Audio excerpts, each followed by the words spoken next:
Na verdade, ele escreve esse, que é o Peregrino. Essa é uma das versões. Foi a que eu encontrei na minha bagunça dos meus livros lá. Eu tenho mais de uma oportunidade de ler. O Peregrino não só ele narra uma reflexão sobre a própria jornada dele como servo de Deus, como cristão, mas como foi dito aqui pelo pastor Wilson, a jornada de todo cristão, toda a peregrinação de um cristão, quando ele é alcançado pelo Evangelho até chegar à cidade celestial. Mas falando especificamente dessa seção do livro, da Feira da Vaidade, e qual é a conexão dela com a idolatria, ou com a tentação da idolatria, queria ler com os irmãos, então, 2 Timóteo 4, versos 9 e 10. Assim diz a palavra de Deus: procura vir ter comigo depressa, porque Demas, tendo amado o presente século, me abandonou e se foi para Tessalônica, Crescente foi para a Galácia, Tito para a Dalmácia. Demas, ele é citado em outras partes do Novo Testamento, especificamente Filemão 1:24 e Colossenses 4:14, de forma positiva. Ele é citado nas outras passagens como um cooperador de Paulo no Evangelho. Ele recebe uma recomendação até elevada, mesmo que breve, nessas citações anteriores. Ele é mencionado, por exemplo, ao lado de Lucas. O fato de ele estar ao lado de Lucas nas citações que eu mencionei, mostra que ele tinha um papel importante no ministério do apóstolo, mesmo que nós saibamos pouco da vida de Demas. O fato de Paulo recomendar Demas, ou trazer uma saudação em nome dele, assim como traz de Lucas, é um sinal de que ele era alguém muito importante no ministério, um parceiro de obra missionária. Mas agora, no fim da sua jornada, lembrando que 2 Timóteo, bem provavelmente, que esse ser o último documento que o apóstolo escreve, no fim da sua jornada, Demas é apresentado de uma outra maneira. Aquele que antes foi um cooperador, aquele que antes serviu ao lado do apóstolo, ele agora é citado como alguém que abandonou Paulo. Alguém que o abandonou. Bunyan introduz Demas um pouco depois da Cidade da Vaidade. Demas é o nome de um personagem do livro, depois da saída do cristão da Cidade da Vaidade, mas ele ainda está no grande contexto das tentações dessa vida, já que o Demas do Bunyan, que ele tira do Demas da Bíblia, chama o cristão para abandonar seu caminho e explorar os tesouros da sua mina, que ele tem logo na saída da cidade da vaidade. E é interessante isso, porque no livro, Bunyan apresenta Demas como sendo neto de Gease e filho de Judas Iscariotes. Por que Bunyan faz isso? Quem é Gease? Gease é aquele moço que serve Eliseu, o profeta, e depois que Eliseu havia, pela mão do Senhor, curado Naamã, o grande general assírio, e Naamã queria banhar Eliseu das honrarias e riquezas que ele trouxe da Síria, e Eliseu diz, não, Eliseu nem recebe, Naamã diz, que ele cumpra o que eu estou dizendo e pode voltar para a terra dele. Gease pensa, que desperdício, e se você olhar em 2 Reis 5, vai ver lá que Gease corre, apressadamente traz Naamã e diz, o meu senhor Eliseu, ele mudou de ideia, pode passar para cá os tesouros, as riquezas. E Gease, pela mão de Eliseu, recebe a condenação de Deus. Ele fica leproso, imediatamente. E Bunyan diz que Demas é o neto de Gease. Essa é a grande ironia, vai dizer, porque tem o mesmo amor, a mesma paixão que Gease possuía. E é o filho de Judas, porque Judas é aquele que trai o Senhor, em troca de riquezas momentâneas, das quais ele se arrepende, mas tardiamente para ele, porque na verdade não era um arrependimento sincero, era simplesmente remorso por se encontrar tendo traído o Senhor por algumas moedas. Aquele que antes serviu lado a lado, aquele que enfrentou as dificuldades com Paulo e seus companheiros de pregar o Evangelho, aquele que pregou o Evangelho, havia abandonado essa jornada. E por quê? Bem, se você olhar para o seu texto, para a palavra de Deus, diz que ele fez isso tendo amado o presente século. Algumas versões, não sei se as dos irmãos, por serem NVI, talvez diga amado o mundo, ou o mundo presente. A palavra século e mundo, nesse caso aqui, são intercambiáveis, são sinônimos. É difícil até definir claramente o que o apóstolo quer dizer, porque ele não especifica o que Demas amava. Mas se caímos pelo lado da interpretação de Bunyan, o que Demas amava eram os favores, as riquezas ou os tesouros dessa vida. As coisas que esse mundo pode prometer, que são boas, algumas delas, ou outras pelo menos parecem ser boas.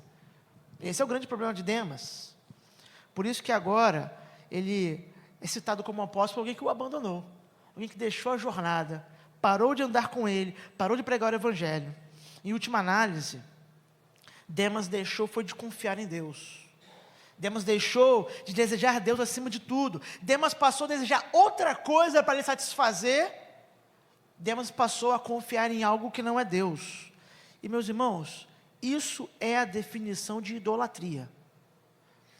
Idolatria não é necessariamente construir um ídolo de pau, ou de pedra, ou de metal. Idolatria é buscar a satisfação que a nossa alma deseja em outra coisa que não é Deus, é atribuir a outra coisa a capacidade de nos satisfazer, e é depositar a nossa confiança em outra coisa que não é Deus.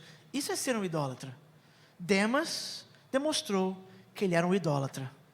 Por isso ele abandonou o caminho com Paulo, um dos cristãos, para seguir uma outra direção, amando o presente século. Por que citar esse personagem, apresentar esse tema, ao entrar na questão da cidade da vaidade e da feira? Vamos observar, eu vou fazer algumas pequenas citações do livro do Bunyan e caminhar, mas eu peço a paciência dos irmãos, porque nessa primeira parte, da minha fala mais ou menos dividida em duas, nós temos que trabalhar alguns conceitos que podem ser um pouco cansativos, é verdade, para depois na parte final trabalhar mais as aplicações ou consequências, e aí vai ser mais prático, creio que será mais agradável. Mas eu peço a paciência dos irmãos, que eu não vou falar de mim em nenhum momento, mas apenas daquilo que eu sei e creio que as Escrituras ensinam e que Bunyan muito bem ilustrou na sua história, na sua narrativa. Bunyan apresenta a Feira das Vaidades, a feira dessa cidade chamada Vaidade, de forma muito rica. Ele diz que essa feira era muito antiga. Na verdade, ele chega a dizer que mais de 5.000 anos.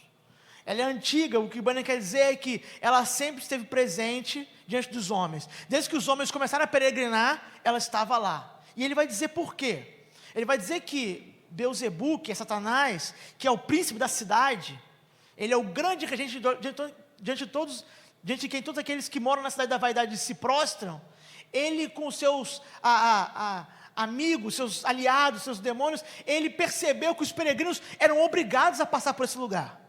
E já que eles eram obrigados a passar por esse lugar, eles pensaram, faremos então nessa parte do caminho uma grande feira. E ele descreve assim: pela direção que os peregrinos levavam, lhes era forçoso passar por essa cidade da vaidade. Combinaram, quem combinou? Beelzebu e seus aliados combinaram entre si estabelecer aqui esta feira, que duraria todo o ano, e onde se venderia toda a espécie de vaidade.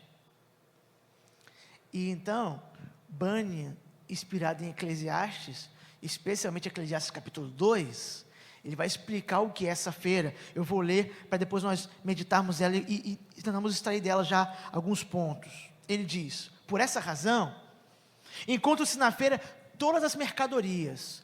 Quais são as mercadorias da feira da vaidade? Casas, terras, negócios, empregos, honras, títulos, países, reinos, concupiscências, prazeres, toda espécie de delícias, tais como prostitutas, esposas, maridos, filhos, amos, criados, vida, sangue, corpos, alma, prata, ouro, pérolas, pedras preciosas e muitas outras coisas. Também ali se encontram constantemente enganos, jogos, diversões, arlequins, teatros, divertimentos e tratantes de toda a qualidade. E não é só isso. Também ali há gratuitamente roubos, mortes, adultérios, perjúrios, falsos testemunhos de toda a classe de gravidade.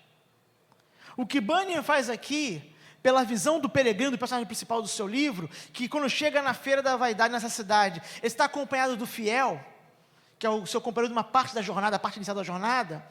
O que Bunyan mostra aqui e descreve, como eu disse, apoiado por Eclesiastes, especialmente Eclesiastes 2, é um cenário para apontar todas as possíveis tentações e paixões e prazeres que a jornada pode lançar à nossa frente.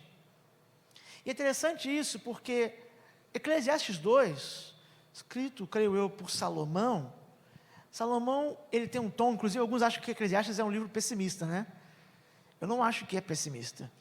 Eu acho que Salomão está, pela graça de Deus, tendo a oportunidade de reler, rever a sua jornada e ver quanto ele infelizmente desperdiçou daquilo que recebeu de Deus, a tempo de ensinar a outros para evitarem aquele caminho.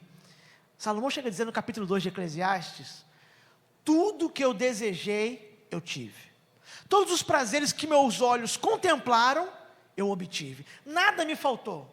Tudo que eu sonhei, tudo que eu imaginei, você consegue pensar nisso? Tudo que você sonhou toda a sua vida, aquela coisa que você acha mais prazerosa, mais feliz, mais alegre, Salomão diz: quando eu pensei nessa coisa, eu a obtive. Eu não neguei nada aos meus sentidos, aos meus prazeres, não neguei nada. Mas ele diz: foi vaidade.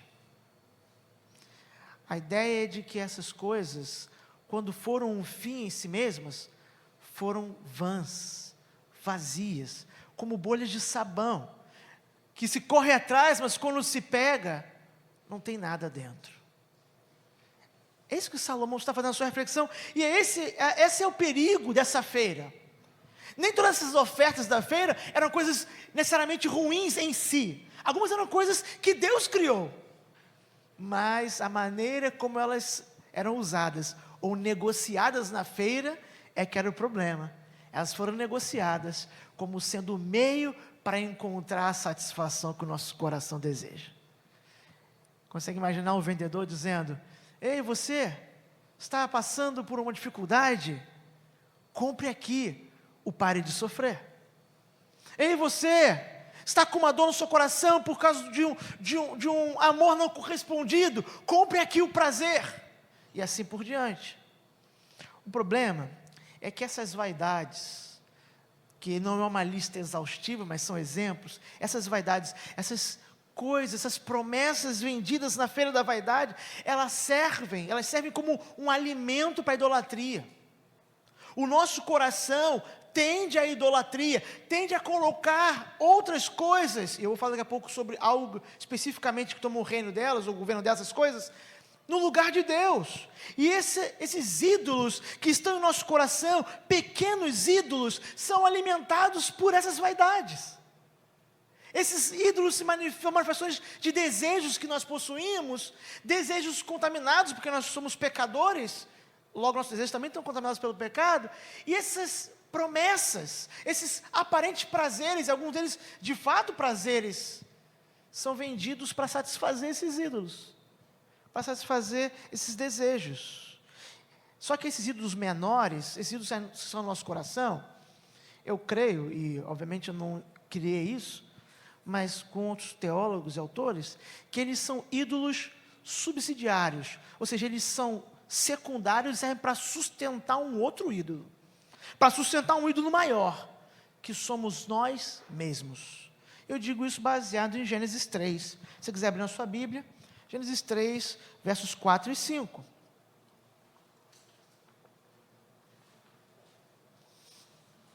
Você conhece o que acontece em Gênesis 3? Gênesis 3 apresenta no contexto do Éden a tentação trazida pelo nosso adversário em forma de serpente, e Deus já havia promulgado a sua lei, Deus já havia dado aos homens a orientação, o propósito do trabalho no jardim, Gênesis 1, Gênesis 2, e olha como a tentação da serpente é apresentada depois que os homens, e especificamente agora o homem e a mulher e Eva, estão tentando resistir. Gênesis 3, olha versos 4 e 5, o que dizem: então a serpente disse à mulher: certamente não morrereis. Ou seja, Deus disse que vocês vão morrer? Não vão morrer. Agora olha a promessa: porque Deus sabe que no dia em que dele comerdes, se abrirão os vossos olhos, e sereis como Deus, sabendo o bem e o mal.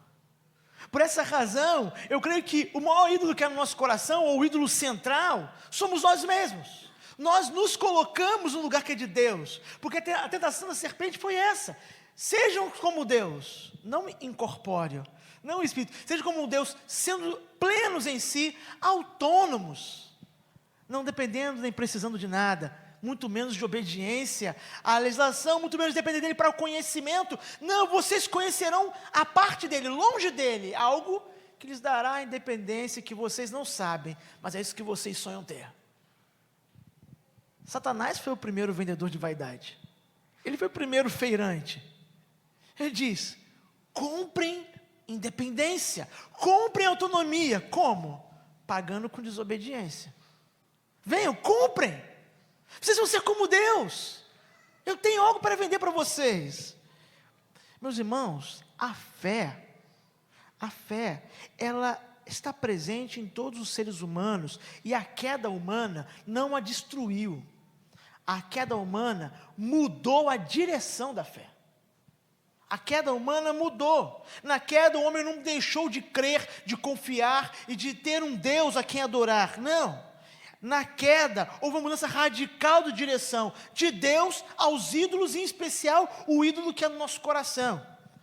O reverendo Davi Charles Gomes criou uma frase, uma expressão, melhor dizendo. Não é só um gigante como ele podia criar uma palavra, né? A palavra teorreferência. Teo de Deus, referência é para onde aponta, a direção. E o que ele está, a partir do trabalho do Van Til e de outros teólogos, dizendo é: nós fomos criados com a nossa confiança, a fé, a confiança última do nosso coração, apontando para Deus. E quando Deus fez isso, Deus viu que era muito bom. Na queda, nós fomos prometidos de que se nós apontássemos essa seta para um outro lugar, para nós mesmos, esse caminho era melhor. A serpente disse isso, e nós acreditamos. Nós não deixamos de ter fé, nós só passamos a ter fé em outra coisa que não Deus. Logo nos tornamos idólatras. Esse é o problema do ser humano. E a partir daí, todos os prazeres, inclusive os que Deus criou, perdem a função principal, de serem meios para revelar a graça de Deus, o seu amor e bondade, e passam a ser meios para satisfazer o novo ídolo, aquele que agora roubou o trono e se assenta no trono do coração, que sou eu. É assim mesmo, Bunyan cita, família, que é uma bênção criada por Deus, pode se tornar um ídolo perigoso, devido ao nosso coração enganoso, quer dizer, satisfazer a todo custo nossos próprios prazeres, ao invés de buscar aquilo que Deus nos dá e de fato nos satisfaz. Esse que é o grande problema. O problema não são os desejos em si, mas o fato de que agora eles são usados para nos atender. Nós somos o centro. Aliás, esse é o grande problema humano, é que nós, no fundo, queremos permanecer no centro das coisas. E quando nós dizemos que a Bíblia ensina que nós não somos o centro de nada, tudo é sobre Deus do começo até o fim, só Ele é centro, essa mensagem não é nem um pouco atrativa em nossos dias. As pessoas não querem ouvir isso. Elas querem ouvir que é sobre elas. Quando Ele diz, não é sobre você, é sobre Deus. Mas pela graça dEle, Ele inclui você na história que é sobre Ele. Ele não precisava, mas Ele mesmo assim inclui. O problema da feira, ele é de mesma origem, mas é aplicado de outra forma diferente do pântano, por exemplo. Na questão do pântano, aqui brilhantemente apresentada, o problema é a depressão, é a queda, é o vale, é a falta, a privação, a desconfiança de que Deus não vai cumprir suas promessas quando as coisas não estão bem, quando eu estou com meus pés presos no lodo e eu penso, será que eu saio daqui? Eu deveria ter confiado naquelas pegadas, eu segui outro caminho, eu fui inebriado pelo pecado e caí. O problema da feira é diferente. Ele é o perigo de quando os prazeres, as satisfações, as alegrias estão colocados à nossa frente como mercadorias. O problema da feira é quando as coisas aparentemente vão bem. Ou, se nós seguirmos, nós comprarmos a mercadoria, acreditarmos que elas ficaram bem. O problema não é a alegria, mas a falsa alegria, fundamentada nesses elementos que a feira da vaidade nos vende. há uma questão aqui em jogo, que é a questão da visão. A visão do homem afetada pela queda, já que agora ele tem um novo Deus, um novo ídolo. Por isso eu disse que eu ia tocar brevemente na questão da cosmovisão cristã. Diferentes visões de mundo vão tentar explicar o que está por trás do comportamento humano de formas diferentes, distintas. E toda visão de mundo, ou seja, toda cosmovisão, precisa explicar as mesmas questões, porque são questões que estão no nosso coração individualmente, estão impregnadas em nós, que são de onde nós viemos, porque as coisas são como são, para onde elas caminham, ou para usar a linguagem cristã, criação, queda e redenção, ou seja, de onde nós surgimos, por que estamos aqui agora, por que as coisas são dessa maneira, e para onde elas caminham. Todo mundo tem uma visão da realidade, todo mundo tem uma descrição que é não racional, é antes da racionalidade. Todo mundo tem uma descrição no coração sobre como o mundo deve funcionar, um modelo para o universo, um modelo para as coisas. E essas coisas, essa visão, ela está fundamentada em confianças, em crenças, em amores, para tentar dar sentido à vida.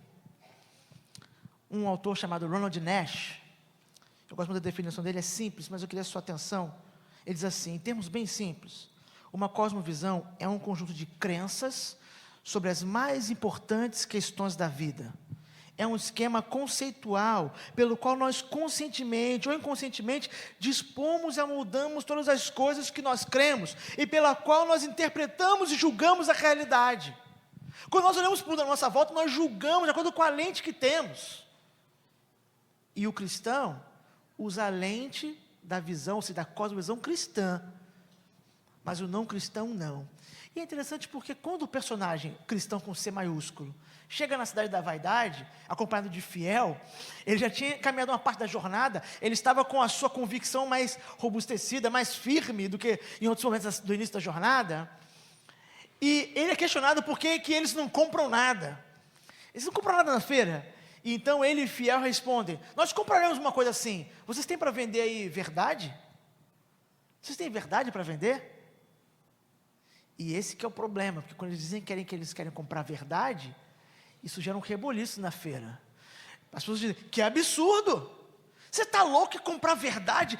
Fala baixo, não fala isso alto, comprar verdade. O que Banner está mostrando, muito antes da nossa geração, é que o que para nós cristãos é algo claro, tranquilo, tácito, há uma verdade absoluta, e é isso que nós precisamos. Se alguém estiver vendendo isso, alguém está precisando entregar, nós queremos. No mundo da nossa volta, na feira, falar de verdade é loucura, não fale isso alto. Isso é perigoso, isso causa reboliço, não fala de verdade, porque não tem esse produto aqui para vender. Nós temos outras coisas para oferecer, mas não isso. E é por essa razão, nós temos que lembrar que a Bíblia ensina que as nossas ações, o que nós fazemos, tem sempre a ver com o nosso compromisso religioso, o lugar da nossa confiança. Meus irmãos, a nossa vida é moldada pelo Deus que adoramos, seja o Deus bíblico, verdadeiro e vivo, único, ou sejam os ídolos, especialmente o eu. O Deus que adoramos moldará a nossa vida. Então, na feira de vaidade, nós temos um embate, um choque. Os servos de Deus, aqueles que estão caminhando para a cidade celestial, porque creem naquilo que aprenderam lá, de que a cidade que eles estavam sendo destruídas, e só na cidade celestial estarão protegidos, e vão para lá, confiando no príncipe da cidade celestial, estão passando agora no meio de um lugar, peregrinando por um lugar, onde todo mundo diz, tem outras coisas muito melhores do que isso. Tem outras coisas muito melhores. Por isso, o Tim Keller fala sobre isso, num livro muito bom, eu recomendo, chamado Deuses Falsos. Acho que é Thomas Nelson, a editora, acho que é isso, a editora aqui no Brasil. Onde ele vai mostrar que alguma coisa sempre vai ocupar o lugar da divindade, do Deus. Mas você pensa, pastor, mas eu tenho um amigo que ele não crê em nada transcendente, em Deus, não, ele é de fato um ateu. Eu tenho esse amigo, e eu sei que ele acredita que ele é, talvez até te sente convencido disso, mas não é. Em algum lugar há um Deus, porque ele é o ídolo dele mesmo. como todo ser humano é tentado a ser. A tentação da serpente reverbera nos nossos ouvidos até hoje. Eu posso forjar um ídolo de madeira e chamá-lo de Deus para me servir, porque na verdade eu sou Deus e ele é um ídolo secundário, ou eu posso simplesmente anular todos os intermediários e de fato me declarar como um Deus, dizendo que não creio em Deus nenhum, que eu sou o Senhor absoluto da minha vida. Algo sempre vai ocupar o lugar de adoração nas nossas vidas. Os homens precisam disso, de adorar alguma coisa, não dá para ficar sem adorar nada. É impossível ficar sem adorar nada. Algo vai ser adorado, algo vai ser objeto de culto. Se não for o Deus verdadeiro, serei eu. E aí eu vou usar todos os recursos necessários para me satisfazer. O Tim Keller usa, por exemplo, a ilustração, ele, inclusive é o subtítulo do livro, dinheiro, fama e poder. Ele está situado, no seu ministério, uma parte dele pelo menos, de uma das cidades mais secularizadas e poderosas e cosmopolitas do mundo, que é Nova York. No coração da cidade que é Manhattan. E observando as pessoas, ele percebeu que em tudo que elas fazem, dinheiro, o sexo e o poder sempre estão ligados às coisas que elas desejam e praticam. Esses são os seus ídolos, mas que servem para satisfazer um ídolo só: o eu. E essa que é a questão. Esses ídolos, esses deuses subsidiários, eles roubam a adoração de Deus, eles roubam a nossa confiança em Deus. Por quê? Porque nós compramos as vaidades, nós os alimentamos, nós buscamos satisfações e prazeres menores ou falsos e deixamos de lado a satisfação de Deus. Por essa razão a feira da vaidade é tão perigosa, porque ela vende aquilo que os ídolos do nosso coração querem comprar e acham que pode nos satisfazer. Uma visão cristã do mundo, nós precisamos dos elementos de um mapa da realidade que explique como ela é, orientado pela Bíblia, chamando as coisas pelo seu devido nome e estabelecendo um mapa que cristão mais ou menos tem na sua mente, né? Mentalmente ele tem, até a perspectiva da cidade celestial, há um mapa, ele não sabe todos os percursos, ele vai descobrindo ao longo do caminho, mas ele tem uma noção para onde ele tem que seguir. Pela palavra nós temos essa direção, a indicação de direção, e devemos pegar esses princípios para uma perspectiva biblicamente orientada da vida, enquanto passamos pela peregrinação como um todo, em especial pelas tentações da vaidade. Mas no livro, Bunyan diz algo muito interessante, além da jornada, da descrição da jornada do próprio cristão, onde eu quero passar agora, para terminar essa primeira parte, digamos assim, né? Antes de eu passar a questões mais práticas. Ele mostra que Jesus foi tentado a consumir as vaidades desse mundo. O nosso Senhor. Ele diz assim, no momento da sua narrativa: até o príncipe dos príncipes, quando esteve no mundo, teve de passar por essa povoação antes de chegar ao seu próprio país. Também esteve na feira que pertencia a Beelzebu, segundo creio, o qual pessoalmente o convidou a comprar suas vaidades. E não só isto, ainda chegou a oferecer-lhe tudo gratuitamente, se o príncipe consentisse em fazer-lhe uma reverência ao passar pela povoação. O Bunyan continua: como era a pessoa de alta categoria, ou seja, como o príncipe dos príncipes não é um mero cristão, levou o Beelzebu a outras ruas e mostrou-lhe todos os reinos do mundo em um instante, tentando induzi-lo a comprar alguma de suas vaidades, mas não pôde consegui-lo. E o príncipe saiu da cidade sem haver gasto um ceitil. Aí, há no próprio texto, Mateus 4. Vou explicar já. Esta feira é, pois, muito antiga e de muita importância. Era forçoso que os peregrinos passassem por essa cidade, e assim aconteceu. Mas logo que a sua presença foi notada, toda a gente da povoação se alvoroçou por sua causa. Bunyan faz uma referência direta à tentação de Jesus narrada nos evangelhos, em especial Mateus capítulo 4. Ele, na sua linguagem poética e de romancista, como servo de Deus, ele observa que o próprio Senhor, o seu próprio Salvador, passou numa jornada de peregrinação, e ele passou pelas tentações que os homens passam, e em toda a sua vida, é claro, mas de forma muito nítida, registrada na sua tentação do deserto. E Bunyan percebe o grande contraste que há entre o príncipe dos príncipes e os homens que passam por essa feira. Ele diz que Satanás, o próprio Beelzebu, desejou que o príncipe dos príncipes, que é Jesus Cristo, submetesse a seus parâmetros, que ele abandonasse a confiança no seu Pai, que, acima de tudo, ele esquecesse esse plano que ele tinha de chegar ao seu país de origem, que passava, obviamente, pela sua morte.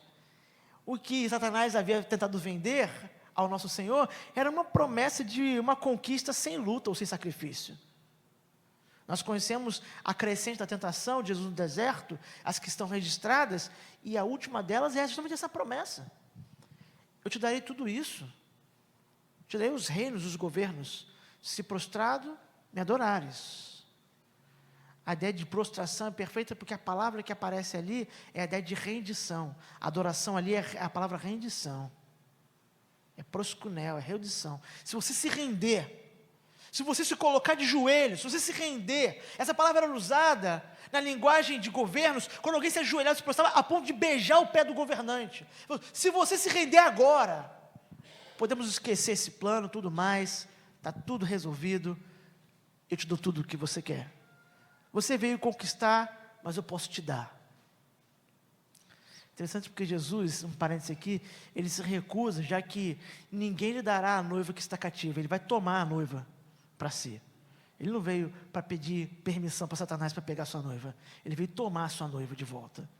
Ele é o valente que toma a sua noiva que o Pai lhe prometeu, que é a igreja.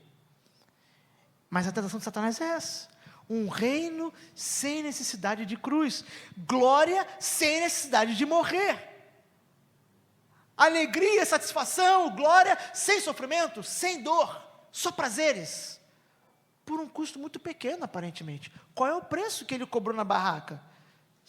Me adore, se renda, é só ajoelhar, e eu posso te dar tudo. As mercadorias todas serão suas, não só uma ou outra mercadoria, eu te darei tudo, só se você me adorar. Mas esse é o grande contraste de quando Bunyan aponta o nosso Senhor passando por essa feira, e ele está olhando para a sua própria jornada, de todos os seres humanos, inclusive dos cristãos. Há um grande contraste entre o nosso Senhor e o ser humano, porque o nosso Senhor seguiu o caminho inverso da raça humana. Ao lidar com as vaidades, com as tentações, com os prazeres prometidos, ele seguiu o caminho inverso. Nós, seres humanos, queremos ser iguais a Deus. Gênesis 3. Nós queremos ser iguais a Deus, mas ele, sendo Deus, se esvazia para ser como nós. Paulo, quando escreve aos Romanos, no capítulo 5, ele está fazendo sua grande paralelo e conexão entre Adão e Cristo. Ele diz assim no verso 16 de Romanos 5: o dom, entretanto, não é como no caso em que somente um pecou, porque o julgamento derivou de uma só ofensa para a condenação, mas a graça transcorre de muitas ofensas para a justificação. Se pela ofensa de um, e por meio de um só, reinou a morte, muito mais os que recebem a abundância da graça, o dom da justiça, reinarão em vida por meio de um só, a saber, Jesus Cristo. A tentação que nós recebemos, a tentação de ser como Deus, de ser autônomos, autossuficientes, essa tentação de independência que só Deus tem, do tipo de independência que só o Senhor pode ter, essa tentação que para nós, desculpa a redundância, é tão tentadora, que reverbera nos nossos ouvidos, que nos faz fazer coisas e querer coisas que nós sabemos que são nocivas, perigosas, são letais. Essa tentação foi vencida pelo nosso Senhor, porque na verdade Ele não queria ser como Deus, Ele é Deus. E sendo Deus, seguiu o caminho inverso, tomando sobre si a pena de pecadores. Nós conhecemos, mas eu leio Filipenses 2, versos 6 a 8. Quando Paulo, naquele grande cântico de Filipenses 2, esse extrato diz: sendo em forma de Deus, não teve por usurpação ser igual a Deus, mas esvaziou-se a si mesmo, tomando a forma de servo, fazendo semelhante aos homens, e achando na forma de homem, humilhou-se a si mesmo, sendo obediente até a morte e morte de cruz. Se nós, quando passamos na cena da vaidade, somos tentados a consumir os seus produtos para satisfazer os nossos ídolos, de maneira que nós, o eu, o grande ídolo do trono, fique feliz, satisfeito, já que ele recebeu todos os prazeres que desejava, como Salomão disse que deu para si próprio esses prazeres, o nosso Senhor, que não tem prazeres, ele tem a glória, a satisfação suprema, que é sua, que lhe pertence, é sua por direito, mas ele de forma misteriosa, que a nossa mente nem é capaz de compreender totalmente. Paulo diz, ele se esvazia dessa glória, não por si, não por causa dele, não por causa de algo que ele desejava, mas por causa do Pai, e por causa do povo que o Pai lhe prometeu. Lembra, é sempre por causa do Pai primeiro, é por causa do Pai, para obedecer ao Pai, ele que é igual e coeterno, mas se sujeita ao Pai, e por isso ele se esvazia, se torna homem, se humilha, servo, e não um servo qualquer, um servo obediente até a morte, e morte de cruz. A grande ironia, em termos práticos desse ponto, é que o homem, nós, nos rebelamos contra Deus para sermos livres. Nós compramos as coisas que a feira da vaidade falsamente nos promete, como liberdade, satisfação, e ironicamente ficamos presos. O pecado é sempre assim. Ele promete que os seus prazeres nos libertarão, mas no final, eles são as cadeias. Adão e Eva perceberam isso rapidamente, quando logo depois de pecar, já não podiam nem ficar na presença um do outro, sem perceber a quebra na cumplicidade, já que estavam nus e agora não podiam mais observar um ao outro. E ficou ainda mais claro, quando Deus, como todos os dias fazia, veio visitá-los, e eles tentaram infantilmente, como nós somos infantis, se esconder de Deus. Porque eles perceberam, nós achamos que ficaremos livres, na verdade nós éramos livres quando obedecemos ao Senhor, e agora nós somos escravos.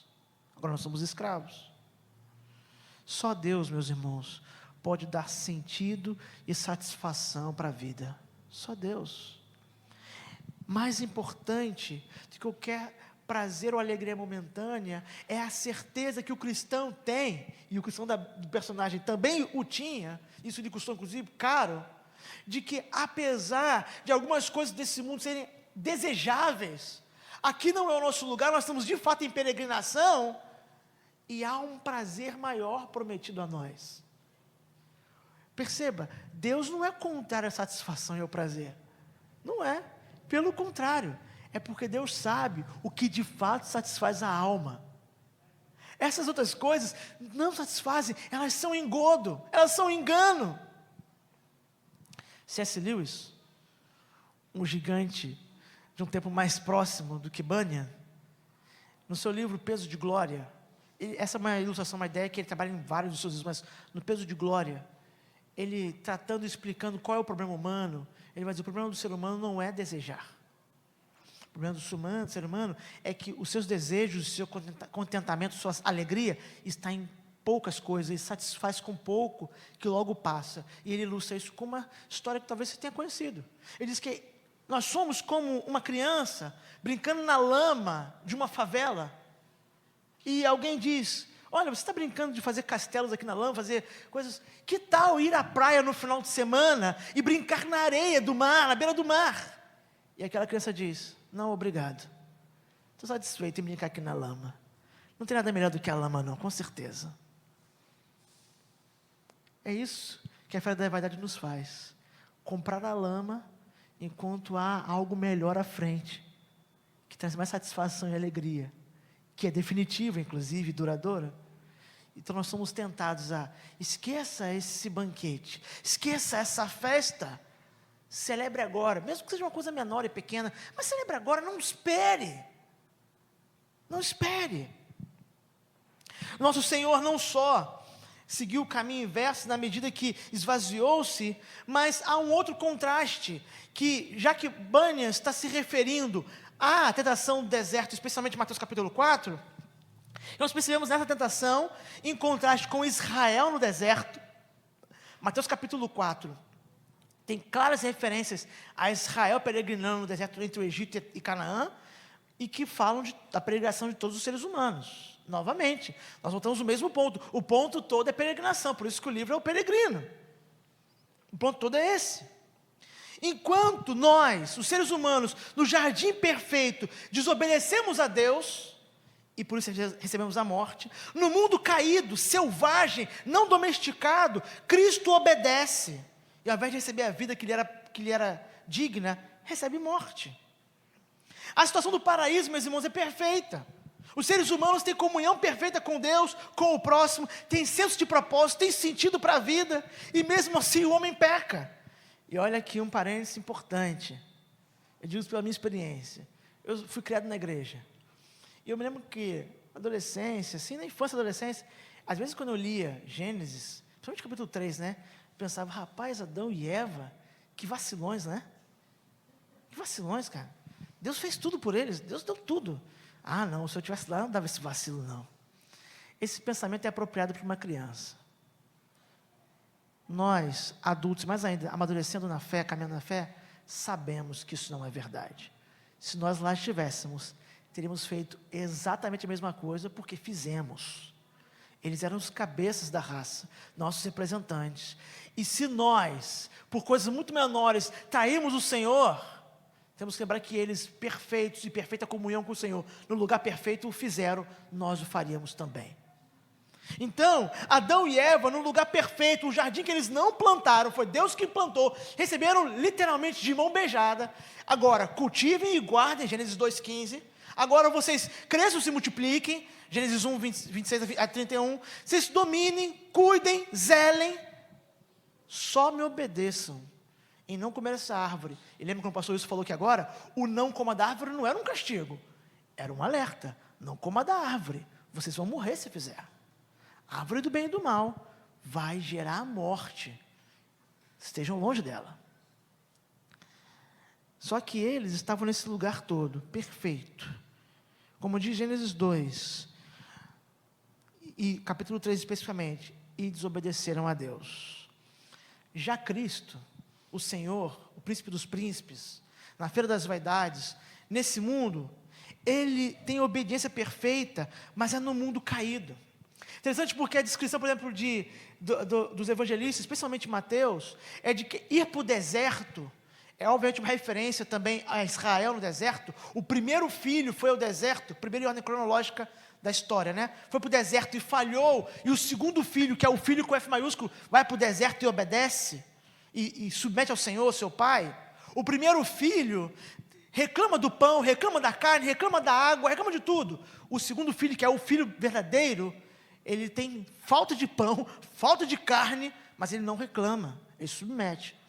Mas há uma referência ligada ao Éden, porque no Éden, nossos primeiros pais, nossos representantes, estavam num ambiente onde tudo estava domesticado, cuidado. É somente depois da queda que a terra produz espinhos, que a terra torna difícil. No Éden, no jardim antes da queda, é tudo mais fácil. E mesmo assim nós desobedecemos a Deus. E no caminho inverso, o nosso Senhor está no deserto, um símbolo de um ambiente hostil, não domesticado, terrível. É um ambiente pesado, não agradável. Mas é nesse mundo, e o deserto é o símbolo do mundo caído, né? É nesse mundo não domesticado, terrível, perverso, vil, é nesse mundo que o Senhor obedece. É nesse mundo que o Filho de Deus obedece. Jesus é o Filho que submete e obedece ao Pai, mesmo nas situações mais adversas, como ilustrou o deserto da feira da vaidade, como ilustra também o Getsêmani. Só para citar isso e depois passar a conclusão e aplicação. Mateus 26, por exemplo, verso 39, é um pedaço do relato do Getsêmani, onde diz que, indo um pouco mais adiante, prostrou-se com o rosto em terra e orou: meu Pai, se for possível, afasta de mim esse cálice, contudo não seja como eu quero, mas sim como tu queres. A oração de Jesus é o inverso da oração humana. A oração dos seres humanos é: seja como eu quero. Eu quero ser como Deus, eu quero ser autônomo, independente. E Jesus quer, Deus diz: Pai, não seja como eu quero, seja como tu queres. Em João capítulo 18, João traz uma luz diferente, num detalhe específico do relato do Getsêmani, do aprisionamento. Ele diz que Pedro desembanha a sua espada para defender o Senhor. E o verso 11 de João 18 diz assim: Jesus, porém, ordenou a Pedro: guarda a espada. Acaso não haverei de beber o cálice que o Pai me deu? Está dizendo, esse cálice não é Pilatos, não é Herodes, não é Anás e Caifás, não é Judas que traz esse cálice para mim, é o meu Pai. E eu, apesar das tentações para não bebê-lo, eu o beberei. Apesar das promessas de um reino sem cruz de Satanás, do próprio Beelzebul, príncipe das vaidades, dizer que é possível um reino sem cruz, um governo sem submissão ao Pai, por saber que isso é falso, por saber que isso é promessa vã, vazia, é literalmente vaidade. Cristo bebe o cálice da ira, ele se submete, ele não busca o atalho, a satisfação passageira, não, ele se submete por algo que é maior. O autor de Hebreus, ele tem um propósito definido, muito claro. O autor de Hebreus quer mostrar toda a glória e majestade do Filho de Deus. Ele já começa desde o capítulo 1 dizendo isso. Quem é Jesus Cristo? E vai mostrar que Cristo é superior aos anjos, à ordem levítica, aos sacrifícios. Cristo é superior porque Ele é o templo perfeito, é o cordeiro perfeito, o sacerdote perfeito, e Ele exalta Cristo o tempo inteiro. Então, ele chega em Hebreus capítulo 11, que nós chamamos tradicionalmente de galeria de quê? Os heróis da fé. Mas eu creio, meus irmãos, que Hebreus capítulo 11 não é a galeria dos heróis da fé só, no capítulo 11, porque no capítulo 12, ele vai dar a conclusão dessa parte. Existem essas demonstrações da fé, mas tem o herói supremo que é Cristo, ele retoma. Hebreus 12, Cristo é um herói da fé, da confiança no seu Pai. Por quê? Ele diz que tudo que Cristo suportou com a perspectiva de uma glória, de uma alegria que estava prometida. Ele exemplificou isso em todos aqueles homens e mulheres do passado, da história de Israel, da história do povo de Deus, gente que não viu e creu. Ele diz, e o nosso Senhor suportou o maior sofrimento, muito maior de todos esses, que eu já mencionei dos outros homens, porque ele tinha promessas muito mais tentadoras do que todos esses homens tiveram, mas ele, como ele confiou, ele sabia que podia confiar numa glória e numa alegria também muito superior, ele suportou tudo isso. Esse é o grande contraste entre Cristo, nosso príncipe, o Senhor dos senhores, passando pela fé das vaidades, e nós, sendo tentados por ela. Bem, para concluir, qual foi o resultado? Cristão e fiel não compram nada, só compram se for verdade. Quando eles dizem isso, como eu mencionei, isso gera todo o problema, trazem testemunhas, vamos julgá-los então, que absurdo. Inclusive, Bunyan diz que algumas pessoas se comovem e ficam do lado deles. E essas pessoas, inclusive, são chicoteadas por isso. Mas o que acontece com o cristão e com o fiel? Bem, primeiro eles são considerados loucos. Eles são chamados de loucos. Como eles podem ignorar os prazeres que estão aqui, esses produtos, nada que eles desejam, eles não querem nada. Isso é coisa de gente louca. Segundo, eles são aprisionados numa jaula para espetáculo dos cidadãos de vaidade. São colocados numa jaula, para que os cidadãos praguejem contra eles, os xinguem, os ofendam, sejam expostos ao ridículo público. Bunyan está relatando aqui o que acontece com todo cristão ao buscar permanecer fiel na jornada, na peregrinação, fugindo das vaidades, não comprando e consumindo-as, porque confia que há algo maior lhe prometido. Esses cristãos, nós, a igreja, se atira como louca. Ou você, mais jovem, nunca foi chamado assim por um colega de faculdade ou de trabalho. O que, rapaz? Você está falando que está lutando contra a tentação de sexo antes do casamento? Você é louco, rapaz. Isso não faz sentido nenhum.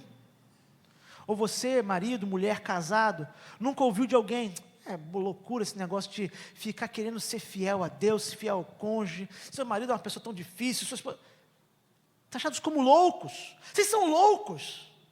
Vocês não querem esse outro caminho. Vocês são loucos. Não faz sentido algum isso. Mas o apóstolo Paulo havia dito que Deus, inclusive fazendo da pregação um tipo de loucura, escolhe coisas loucas, coisas que não são, para confundir as que são e humilhá-las, tornando nada. Os cristãos, pela sua fidelidade e desejo de servir a Deus, resistindo à vaidade, serão chamados de loucos. E mais, serão expostos ao ridículo, à humilhação. Mas isso, meus irmãos, nada disso que acontece ao cristão ou aos cristãos é diferente do que aconteceu ao nosso Senhor. João 15, 18 e 19 diz: se o mundo vos odeia, sabei que primeiro do que a vós outros me odiou a mim. Se vós fosseis do mundo, o mundo amaria o que era seu. Como todavia não sois do mundo, pelo contrário, dele vos escolhi, por isso o mundo vos odeia. O que o cristão e o fiel experimentaram na história, o que eu e você estamos fadados a experimentar, se buscarmos ser fiéis ao Senhor, diante das vaidades dessa feira, o nosso Senhor também experimentou. Ele foi tido como louco, ele foi tido como possesso por Beelzebu, ele foi exposto à humilhação na cruz, humilhação pública, espancamento público, humilhação pública, por ser fiel ao seu Pai, e por ser fiel ao seu Pai, e aceitar tudo isso, foi que Ele nos salvou. E Ele diz, vocês são como eu. Ele se identificou conosco, foi Ele que escolheu assim fazer. E agora diz, por isso vocês são como eu. Eles me odiaram, odiaram vocês. É verdade que Ele, graças a Deus também diz, eles também, refere-se a alguns, me ouviram a minha palavra e ouvirão vocês. E na feira alguns ouvem, alguns veem o testemunho de cristão fiel e estão contra a cidade, contra aquelas loucuras todas. Então, eu te convoco a fazer um realinhamento na sua escala de valores. Diante disso, dessa descrição das tentações e vaidades que nos são prometidas e vendidas a todo tempo, querendo desviar do caminho, prometendo satisfação antes da satisfação verdadeira, antes da glória prometida, diante das tentações de nós cedermos a coisas que dizem que elas podem dar à nossa vida sentido, e que esperar por Deus dar sentido ou confiar nele é fútil ou loucura, realinhe a sua escala de valores. Há uma narrativa em Lucas capítulo 10, se você quiser abrir lá, eu vou só ler 2 versos, mas se você quiser abrir para depois marcar e ler com calma. 2 irmãs, Maria e Marta, que são irmãs de Lázaro, Betânia. Essa família recebe o Senhor Jesus, e você conhece essa história razoavelmente, se você tiver algum tempo de igreja, provavelmente já ouviu, inclusive os versos finais. Não que eu vou mudar a percepção do que você conhece desses versos, mas eu queria a sua atenção para um detalhe desses versos. O verso 41 de Lucas 10 diz assim, e o 42. Respondeu-lhe o Senhor, Marta, Marta, andas inquieta e te preocupas com muitas coisas. Entretanto, pouco é necessário, ou mesmo uma só coisa. Maria, pois, escolheu a boa parte, e essa não lhe será tirada. O contexto é que nessa recepção de Jesus, que sempre vem com uma multidão, né? Quando não tem uma multidão muito grande, tem pelo menos 12, né? Já é suficiente para encher uma casa. Nessa chegada de Jesus na família, muitos afazeres surgem, necessidades. E Marta está incomodada porque ela está correndo atrás para resolver tudo isso, para receber bem, aparentemente, e eu creio que ela não está fazendo nada intencionalmente errado. Ela está incomodada, ela quer que Maria faça o mesmo, mas Maria parece que está seduzida pelo Senhor, de querer ouvi-lo, aprender, estar com Ele, se esquece de todo o resto. Ela diz, Senhor, o Senhor não vai mandar Maria me ajudar, não? É interessante a resposta de Jesus. Ele diz, Marta, você está fazendo tantas coisas, né? Mas eu vou te falar uma coisa, Marta, só uma é necessária. Uma, é só uma. Spurgeon, comentando essa passagem, ele diz que o problema de Marta não era estar trabalhando, estar ocupada. Nós, cristãos, sabemos da importância do trabalho, estamos ocupados. Inclusive, Deus, na sua jornada pelas Escrituras, todo chamado é sempre alguém que está trabalhando, fazendo alguma coisa. Não tem chamado para a gente ociosa, fazendo nada. O problema dela não está ocupada. O problema era do coração, de que essas ocupações a estavam distraindo naquele momento, desviando-a daquilo que era a coisa importante. E que Maria, talvez inadvertidamente, encontrou, tateou no escuro e encontrou. E Marta estava tão distraída, tão absorvida pelas coisas, que eram até coisas boas, mas nesse momento eram vaidade, eram coisas que eram passageiras. Jesus diz, Marta, calma, uma coisa é necessária, uma.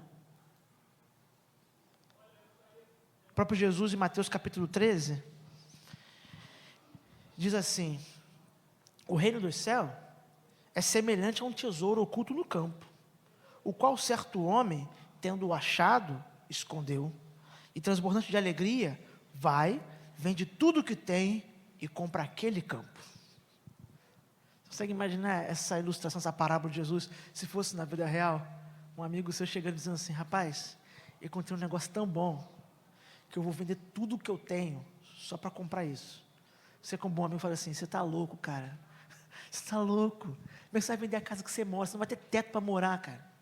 Vai vender seu carro, vai vender tudo, as roupas, tudo, cara, vou vender tudo. Mas o que eu estou dizendo é, quando alguém encontra aquilo que é o mais valioso, as outras coisas diminuem em valor, até perdem o valor. Esse homem que era considerado talvez um louco, a Bíblia diz que ele faz isso com alegria. Com alegria ele vende tudo que tem. A razão pela qual é possível nós lutarmos contra as vaidades da feira e resisti-las, é porque nós temos, ou deveríamos ter, e essa é uma das soluções, por isso tem que realinhar a escala de valores, uma alegria em saber que há algo mais valioso do que essas coisas todas. Algo mais valioso. O cristão não deve ser aquele que passa pela feira das vaidades como quem toma um remédio amargo. Não vou comprar nada porque Deus falou para não comprar nada. Eu tomo um remédio amargo. Não, é verdade que é luta. É sim, é luta. A resistência contra essas tentações é luta. Mas há uma alegria, uma satisfação incomparável no nosso coração. Saber, tem um tesouro que vale tanto, que se eu pudesse, eu vendia tudo que eu tenho. Se essas coisas fossem minhas, eu, em vez de comprar na feira, eu vendia essas coisas, para me livrar delas, para poder ter uma coisa, aquela que de fato vale a pena, aquela que de fato é importante. Há uma coisa que Jesus disse para Marta, é um tesouro, e que nós não precisamos comprar com dinheiro. Nós não precisamos comprar com dinheiro, porque ele foi comprado, e foi graciosamente oferecido mediante a fé em Jesus Cristo. O autor de Provérbios 4, 23, diz assim: sobre tudo que se deve guardar, guarda o teu coração, porque dele procedem as fontes da vida. Cuidado, para que não caiamos nas falsas promessas. A feira de vaidade, ou das vaidades, ela está à nossa volta o tempo inteiro. Ela tem anúncios atrativos, melhores do que os melhores marqueteiros são capazes de produzir, porque são anúncios que visam atender os desejos mais íntimos da nossa natureza caída. Anúncios de alguém que conhece como o pecado é atraente para a nossa velha natureza, que é capaz de dizer: vem, está tão barato, aqui, compra aqui, só precisa disso aqui, olha, se você conseguir isso, você vai ser feliz, você vai satisfazer, vai encontrar sua alegria. Mas nós já encontramos alegria. É uma alegria que é uma promessa, mas que já começa a aquecer o nosso coração. O cristão sabe que a cidade celestial é real. Ela não é uma invenção humana, ela é real. E que lá há, não esses pequenos prazeres, lá há o prazer definitivo, duradouro, que já começamos a experimentar, mas que preencherá nosso coração plenamente lá. Por isso, ele tem uma alegria, uma tranquilidade de dizer: eu não quero comprar nada, eu só quero a verdade, porque é por ela que eu caminho até a cidade celestial, foi por ela que eu fui conquistado, foi por ela que eu fui ensinado, eu confio nela. Por isso o cristão busca na verdade, a arma para realinhar os valores do seu coração, para não ser seduzido. Nós temos que lembrar que a feira da vaidade, ela não está só fora da gente, não é só o seu vizinho, seu colega, seu namorado, seu pai, sua mãe, seu filho, não. A feira da vaidade está dentro do nosso coração. Lá dentro tem alguém oferecendo coisas, com a ajuda da nossa velha natureza, dizendo: vem, compra, rapaz, isso vai resolver seus problemas. Por isso, sobre tudo você deve guarda o teu coração, com a verdade, guarda o teu coração, porque dele procedem as fontes de vida. Vamos orar? Feche seus olhos, vamos falar com o Senhor.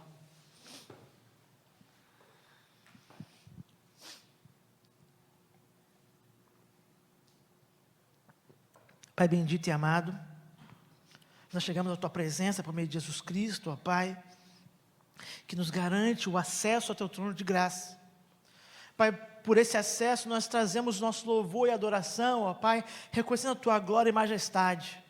Pai, nesse momento também, nós confessamos as muitas vezes em que cedemos à tentação, ó Pai, de seguir o caminho das vaidades, de fazer de coisas, inclusive, que foram criadas pela Tua mão para nos abençoar. Ó Pai, alimento para os ídolos do nosso coração, porque no fundo, Pai, por causa da nossa velha natureza, desejamos ser adorados, adorar a nós mesmos, ser deuses. Pai, nós confessamos isso, mas nos alegramos pelo fato que Jesus Cristo, o Teu Filho, sendo Deus, se esvaziou para se tornar como homem, se identificando conosco, assumindo a nossa culpa e pecado, morrendo em nosso lugar e assim nos libertando dessa maldição. Pai, por isso, porque Cristo, Teu Filho, Filho obediente, perfeito, resistiu a todas as tentações desse mundo, não caindo em nenhum dos pecados, ó Pai, não cedendo às vaidades, mas cumprindo o seu propósito eterno, confiado na glória prometida. É por Ele que nos achegamos ao Senhor. E depois de confessar, nós pedimos: Senhor, ajuda-nos, ó Pai, em nossa jornada. Ó Pai, estamos em peregrinação, como o Senhor bem sabe, e nosso coração tantas vezes parece que está enterrado nesse mundo. O Senhor nos ajuda, Senhor, a nos livrarmos desses pesos e amarras. Pai, nos proteja do engano, inclusive do auto-engano do nosso coração, de achar que qualquer outra coisa que não o Senhor nos satisfará, de que encontraremos prazer em qualquer outro lugar que não no Senhor e na sua vontade. Ó Pai, proteja o nosso coração com a verdade, para que assim nossa escala de valores esteja correta e nós nos lembremos e preguemos a nós mesmos todos os dias de que não há prazer maior, não há satisfação maior, nada trará tanta alegria à nossa alma quanto o Senhor. Por isso, confiados na sua promessa, lutamos contra as vaidades, lutamos contra a tentação de produzir ídolos e mais ídolos, e buscamos perseverar no caminho do Senhor. Tudo isso, ó Pai, nós pedimos no nome santo e bendito de Jesus Cristo. Amém. Deus abençoe, meus irmãos.